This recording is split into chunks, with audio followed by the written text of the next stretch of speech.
We're live! I'm so excited. We're back, season 2, waiting for my girl to join us.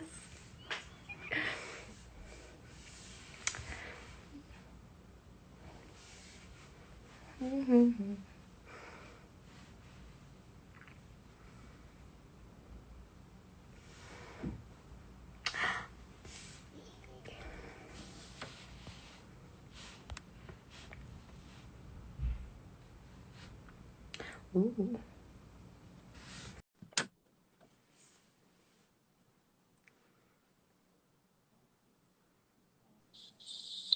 Yay! Hey!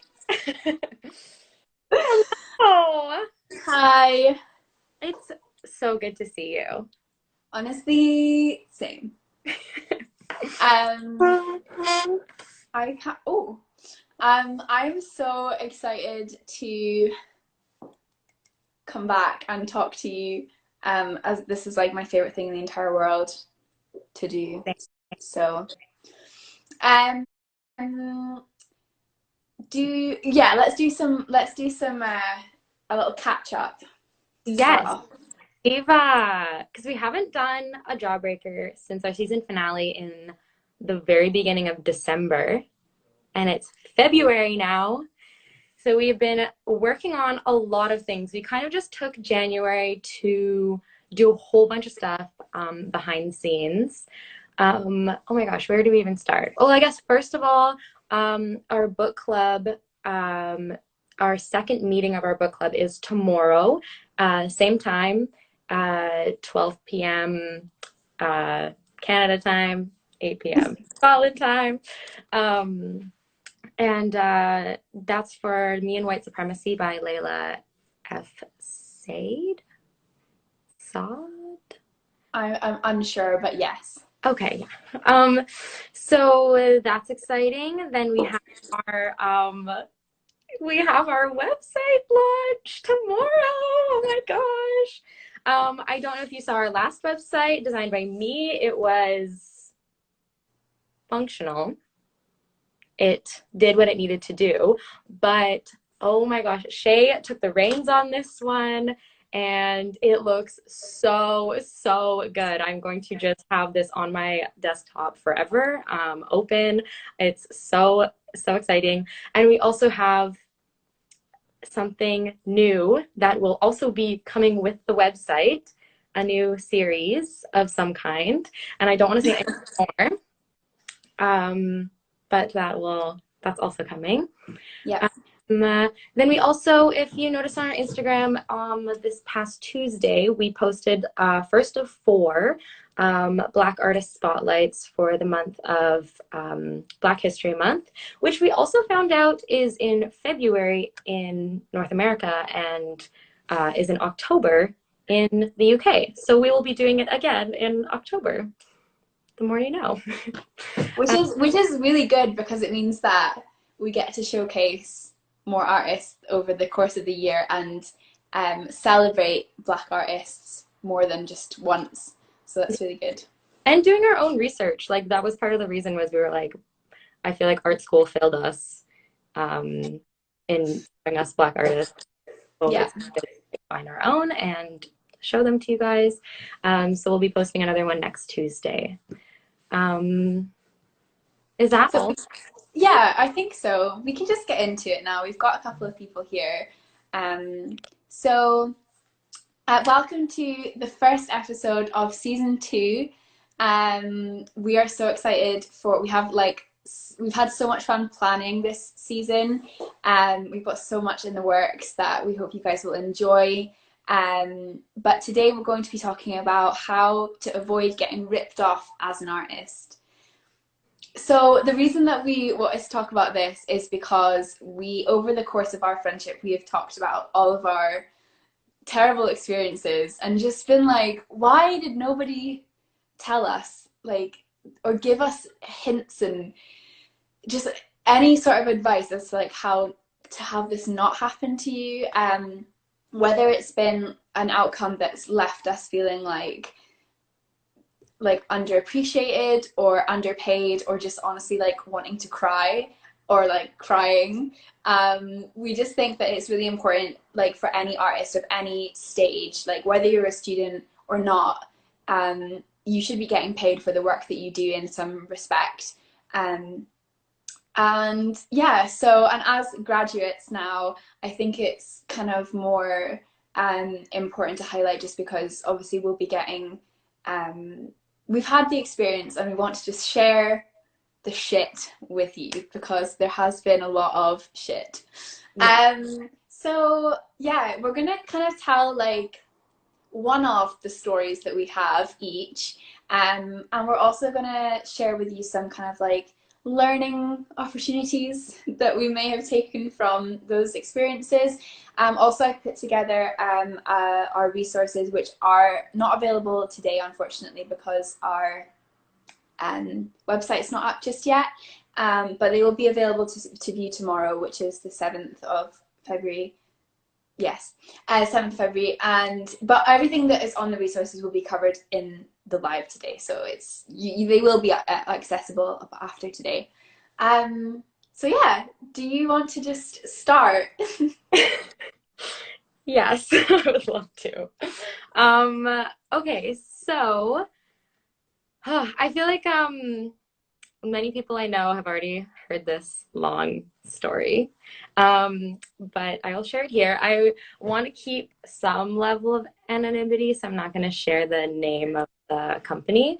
But in the fall of 2018, I got an Instagram message from this fashion company based in the States that I was like a huge fan of. I'd like a while back they had a little contest of like winning a gift card if you sent them like a piece of art for their home headquarters, and so I did that, and so that's how they kind of knew about me. So they messaged me and they were like, hey, like we liked your work, we want to commission you to do a painting for us, like a bigger painting for our studio. And I was like, I remember getting the like the message and being like, oh my God, this is huge. This is a huge company. They have like over 400,000 followers on Instagram. I'm like, this is my big break. Like, I'm gonna make it.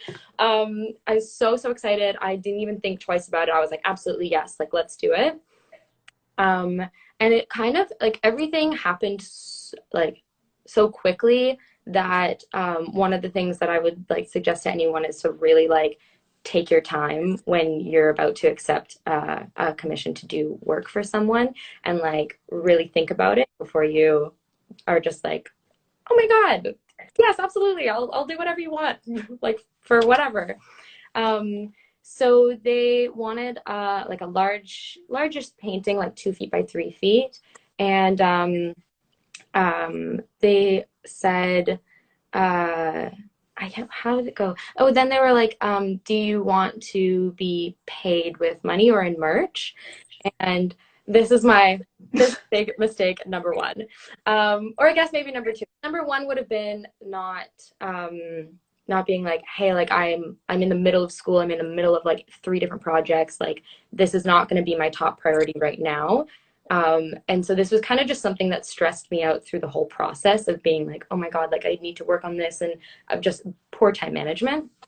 So I guess mistake number two was seeing that and being like, oh, merch or money. I'm like, well, there is this one piece of merchandise that I've like wanted from you guys for like the past like 5 years of me following you. Like that would be super cool. And this piece of merchandise was valued at $60.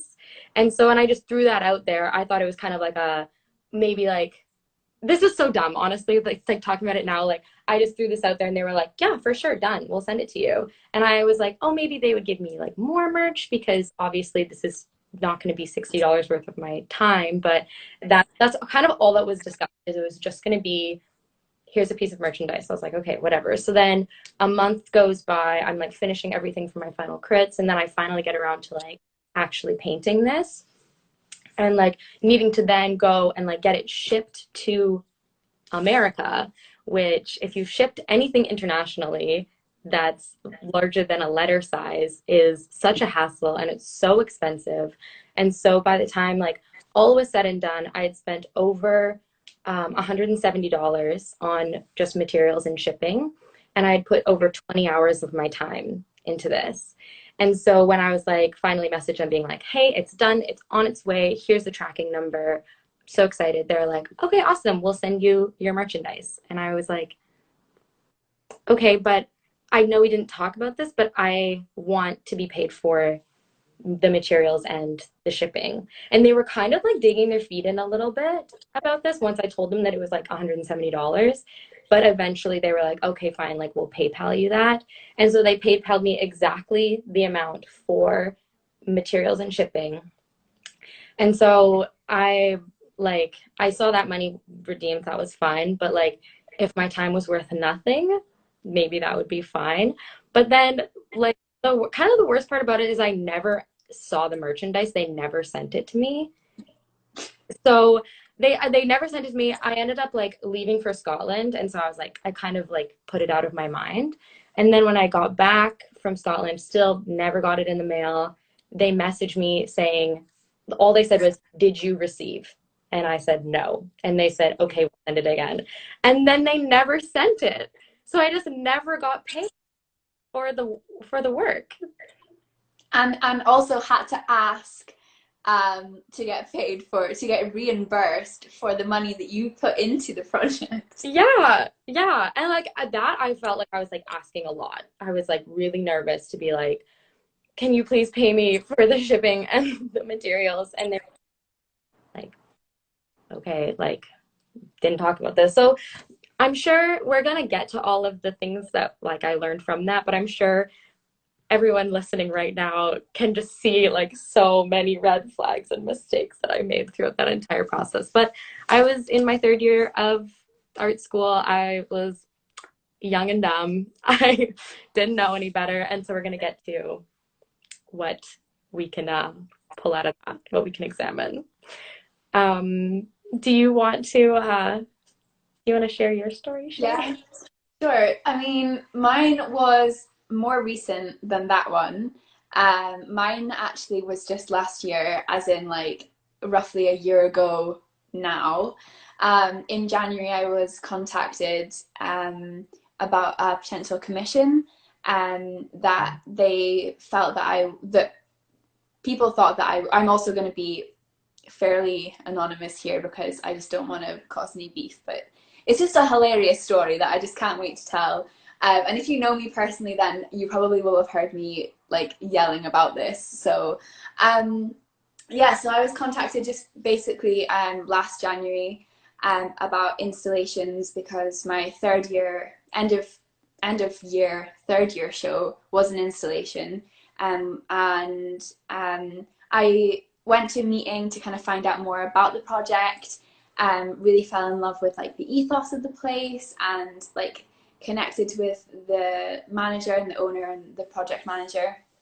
I was really excited to do it, but made the fatal error from the beginning of just being too much of a pussy to talk about money from the get-go. I did, like, when I was sat there kind of being like, oh, right, okay, and kind of like understanding more about the project, I was like, okay, now ask about money. And like, I just never did. And that is like, I completely like take that as like my fault, but also we're dealing with a business and a grown man. So also not entirely my fault, but also my fault. So anyway, I ended up putting in upwards of 20 hours into this project on site. So it wasn't something I could work on like dip in and out of like in my studio at Gray's. I was there on site. I was finishing up my dissertation, preparing for a degree show, working part-time, doing like other life stuff. I was busy. I shouldn't have taken the project on. Like I just shouldn't have, because I was giving up the more important things for this this project in the hopes that it would actually like give me something else like at the end of it, which obviously it didn't, because otherwise I wouldn't be telling the story. So anyway, this was like kind of the majority of February last year, and then in the middle of March, towards the end of March, obviously we got put into lockdown, and it was just unsafe for me to go like out to the site. Like I wasn't allowed to leave my house. So I sent an email and was like, this is my invoice so far. The project isn't finished yet, but as soon as everything gets back to normal, as soon as everything kind of like opens up again, I'll be back to like finish it. But this is like, I need to be paid for what I've done so far, so here's an invoice. So I put together an invoice. I'd done that before. I was familiar with like how an invoice works, and you know, there was no errors on my part or anything like that. And within like an hour, the person got back to me and was like, yeah, there's been a mistake in your hourly rate, so please like relook at this invoice. And so I got back within 10 minutes and was like, there's been no mistake. I like, my rate is my rate, and like I'm worth every penny of that. Like I'm a fourth year, I'm graduating in a matter of months, so like I deserve to be paid. And then nothing. I didn't hear anything for months, and it was only when I was unfurloughed from my part-time job, my boss there was like, have you heard anything about that project? And I was like, oh no, nothing. And he was like, you need to like fucking chase that up. So I ended up chasing up twice before I got a response. And I think the reason that I got a response was because I was like, you're maybe just not getting my emails, so what I'll do is I'll just pop down and see you. And on that day, like after the third email, on that day after having sent that I would come to this place, they ended up getting back to me and being like, we can't pay you the amount that you stipulated. Would you be okay with this amount? And I was like, okay, fine. I just kind of want to forget about this and never think about it again. And another thing as well, because there was no communication throughout any of that, and when I did finally hear back, it was like October time, or maybe even later than that. Anyway, I didn't get paid until like September, October time. And I'd seen on Instagram that somebody else had finished it. So like they didn't even say to me, oh, you know, like maybe we could pay you the full amount, but you can just finish it. And like I would have got like a couple £100 more if I'd actually finished the project. Anyway, it was just an absolute shambles, and I was so like it was just so unprofessional on my part for, first of all, not like saying this is my rate, but mainly just the whole way it was dealt with was just awful, and was caused way too much stress in my life at a time where I didn't need any stress, and also was like on furlough, so like needed compensation from the work that I had put in for a previous job.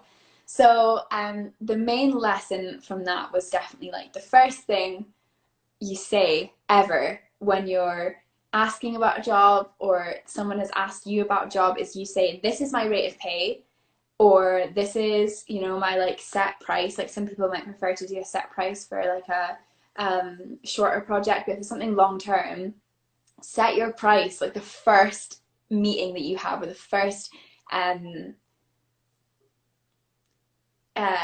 point of conversation. That's the first thing you need to do. Yes, I also want to point out that like when you say your rate, like it wasn't something that you would like came up with by yourself. Like your Oh, was yeah. like, So what I did with that, when the person was like, you've made a mistake with your rate of pay, my response back was, here is the Scottish Artists Union website, and they have set out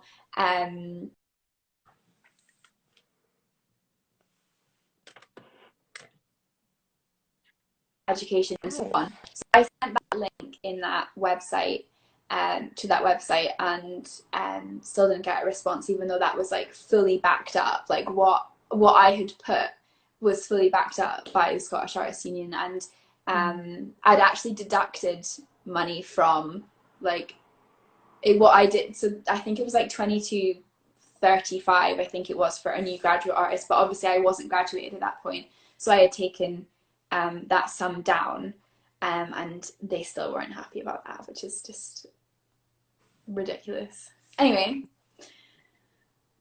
I was thinking we could maybe go through the checklist that we made. Yeah, that sounds good to me.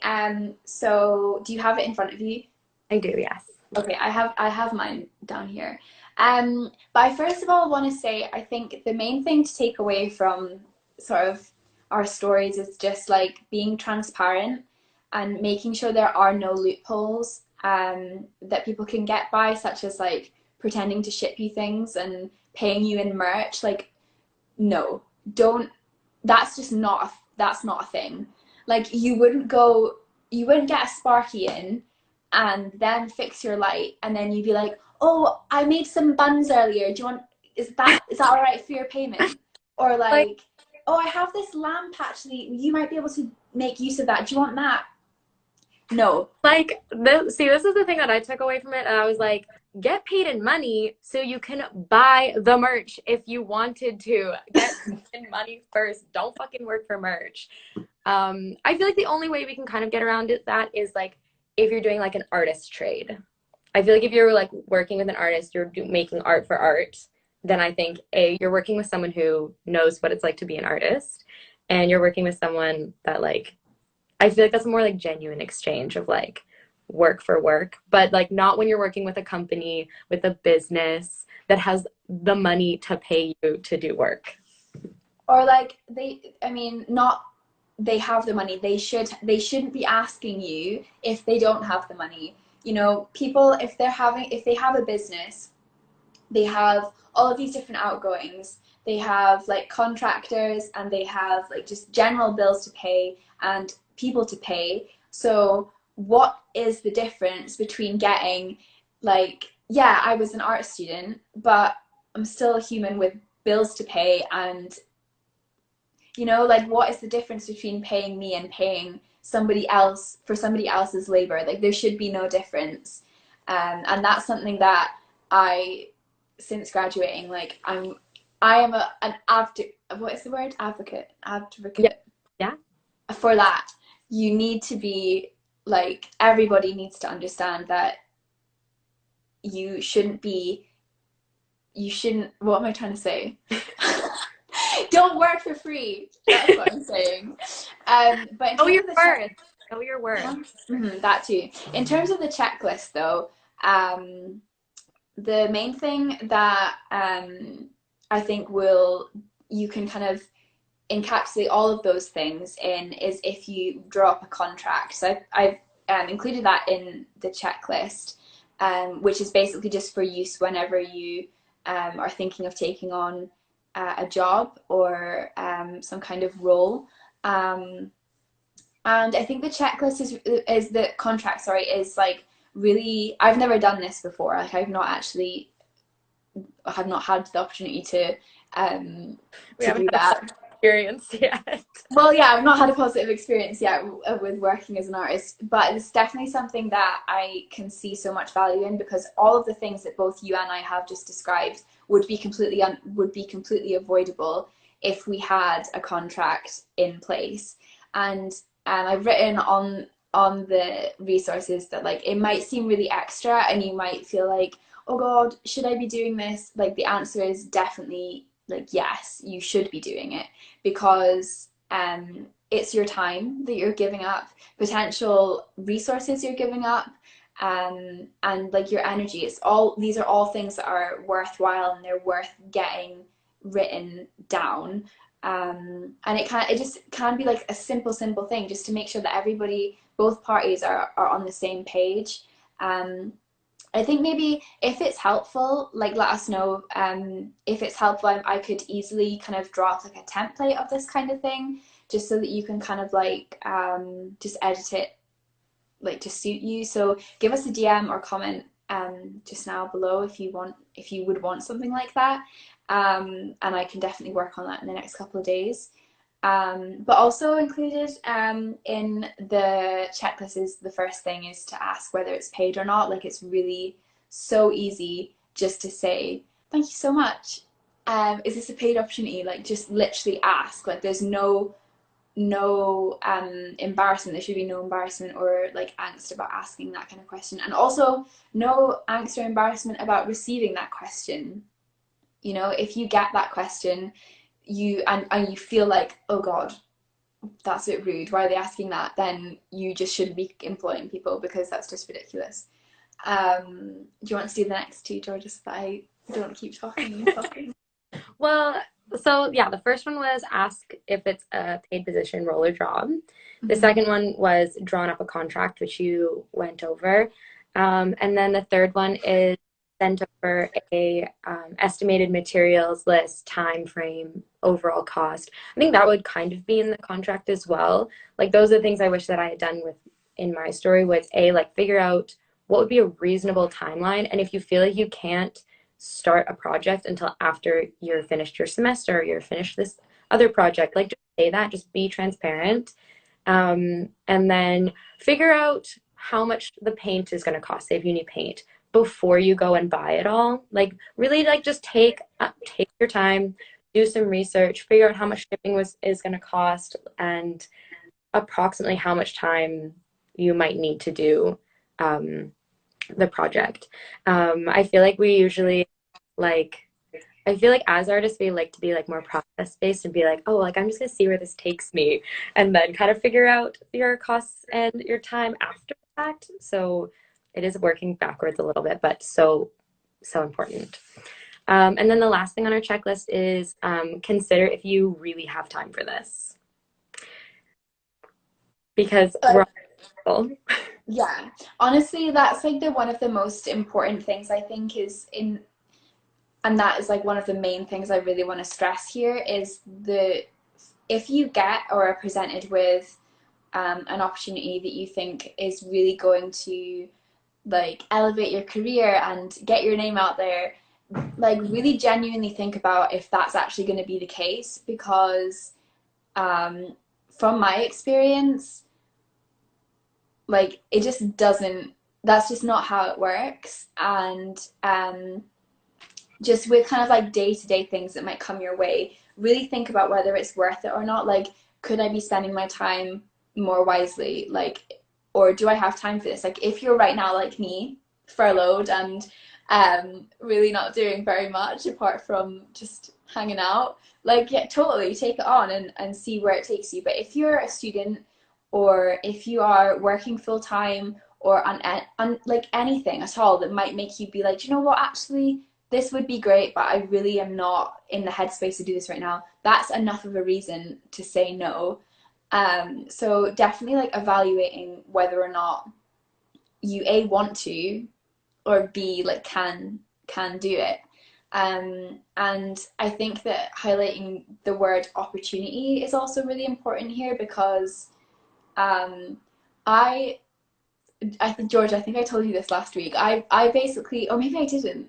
I when I started art school, I basically set myself not like a challenge, but just I find it really difficult to be organized. So I was like, right, every single year of art school, I'm gonna do two completely different things, like extracurricular things that I can add to my CV that which means that when by the time I graduate in fourth year, I'll have at least 8 like projects or um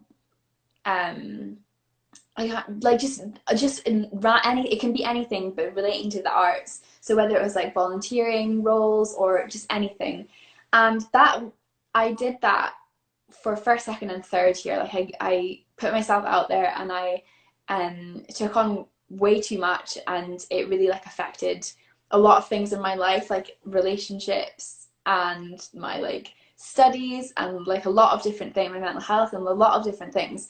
So when I got to fourth year, I was very much like, I've not seen any payoff here. Like, yeah, obviously I've graduated now, but like, I still don't see any payoff for anything that I did.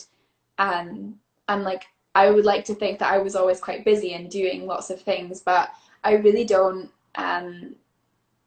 think that the word opportunity should be kind of forced upon you so much at art school because it might be an opportunity for and at the outside looking in or for the person giving you the opportunity, but you need to really weigh up whether this is actually going to be an opportunity for you or whether you're going to be like me crying on FaceTime to your best friend about it and out of pocket about, because of it, you know? Yeah, definitely. I feel like opportunity, um, there's such like an idea of like scarcity around it. Like you get given an opportunity and you're like, oh my God, this is the first thing that's ever like happened to me. Like I have to take this. This is totally going to be everything and be so important.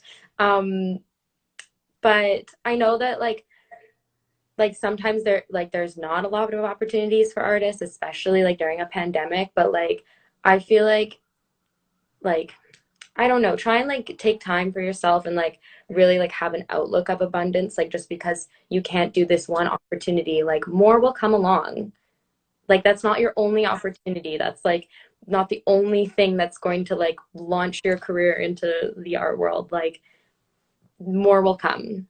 Yeah. So really just like know your worth, pick your things wisely, and like talk to people that you know who are artists. Like if you're unsure of like if you want to put your time into something, it's just nice to have like a soundboard to be like, yes, you totally should, or no, you shouldn't, or like let's drop a contract together. And you know, like Shay and I are always an ear to um talk about any of these kinds of things if you need help with anything. Like, and again, not that we have like the best experience, but we could introduce someone that you could just like chat back and forth to about it. I think it's also really, I really want to highlight as well that like um, all of these things that I've learned have made me a better practitioner and a better artist just in general. Mhm. So it's also okay if you continue to do these things and think, okay, you know, I've thought about this and I've put my contract together, but you still walk away feeling like shit. Like that is also fine because um you can only learn these things yourself. Like our what we want our role to be here is just kind of a foreshadowing of what's to come, in not a negative way, but like honest, like just being honest, um, because there are things that are great that you know you might have the opportunity to do that we haven't, and you know things might go really really well, and you might be like, yeah, I didn't get paid, but I did get this. Like that is it's all obviously subjective,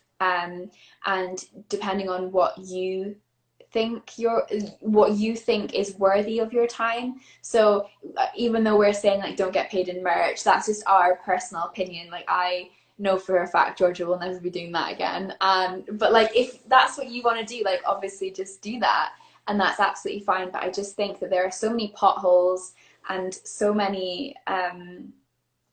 angst and like just regret that we just kind of want to kind of help you to avoid that. Um, and hopefully that's what the checklist and the resources will help you to realize. But definitely, it's all your call. And like Georgia said, if there is something in the works right now that you're like, oh, just just let us know, and we can hopefully help you out and give you some tips. Um, but there's also a really good article that I will link on the resources, which is basically about when it's okay to work for free, and when it's not. And it kind of breaks down the different types of work. So definitely give that a read when the resources go up tomorrow. And just because obviously you do have to do that at some point in your career.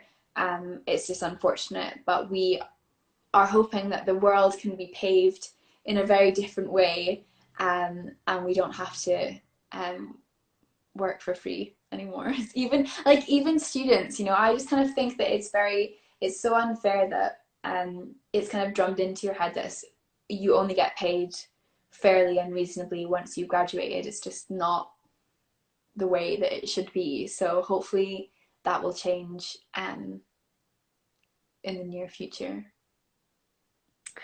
Yes, I completely agree. Um, is there anything else you wanted to add before we wrap up episode 1 of season 2?